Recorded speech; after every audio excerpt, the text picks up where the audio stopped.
Kalau kita lihat ya dalam tuntunan agama kita itu sesuatu amal itu menjadi ibadah dengan 4 hal. Yang pertama husnun niyah, niatnya itu harus baik. Apa niat yang baik itu dalam Islam? Hadirkan Allah ketika memulai suatu perbuatan. Itu namanya niat baik.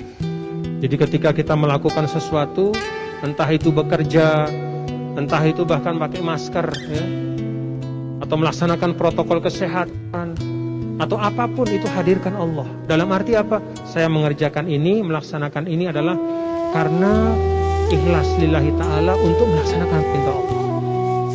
Maka semua kerja-kerja kita itu menjadi ibadah. Termasuk nakes-nakes kita itu ketika mereka bekerja menghadirkan Allah di hatinya, ketika memulai pekerjaan itu yang disebut dengan husnun niyah. Ya, husnun niyah. Yang kedua itu adalah isi dari pekerjaan itu adalah sesuatu yang baik. Pekerjaan itu mengandung kemanfaatan. Pekerjaan itu dipandang baik oleh agama, dipandang baik dan sesuai dengan hukum dan sesuai dengan etika dan adab. Jadi ini tuntunannya. Jadi apa sih perbuatan yang baik itu? Pertama, dia sesuai dengan tuntunan agama. Yang kedua, dia tidak melanggar hukum. Dan yang kedua, dia pantas untuk dilakukan. Maka kalau kita melakukan sesuatu yang punya nilai baik seperti ini, insya Allah dia akan menjadi ibadah. Yang ketiga, prosesnya juga baik. Tidak ada hak orang yang kita ambil. Tidak ada kewajiban kita yang kita lalaikan. Dilaksanakan dengan indahkan cara-cara yang diberikan oleh Islam.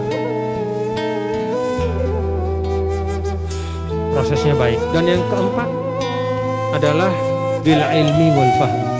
Kita mengerjakan sesuatu itu adalah dengan kemengertian.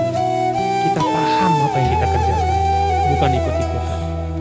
Nah, kalau 4 hal ini ada dalam suatu amal, ya, apapun amal itu, ya, dihadirkan Allah pada saat dia memulainya, kemudian isinya adalah memang sesuatu yang substansinya baik, sesuai dengan agama, sesuai dengan hukum, sesuai dengan kepantasan etika, lalu kemudian diproses dengan proses yang baik, lalu kemudian dilaksanakan dengan penuh kefahaman dan kemengertian, maka apapun yang kita lakukan di dunia ini insya Allah menjadi ibadah. Tidur kita pun akan jadi ibadah. Apalagi yang lebih dari itu. Makan kita jadi ibadah. Minum kita jadi ibadah.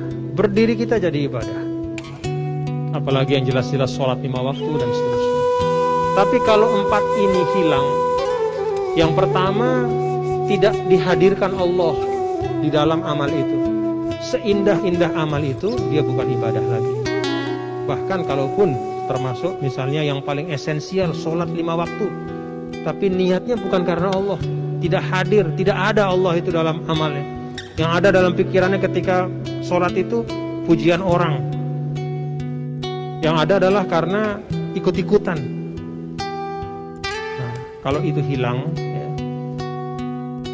ada yang hilang dari yang 4 itu, maka hilang pula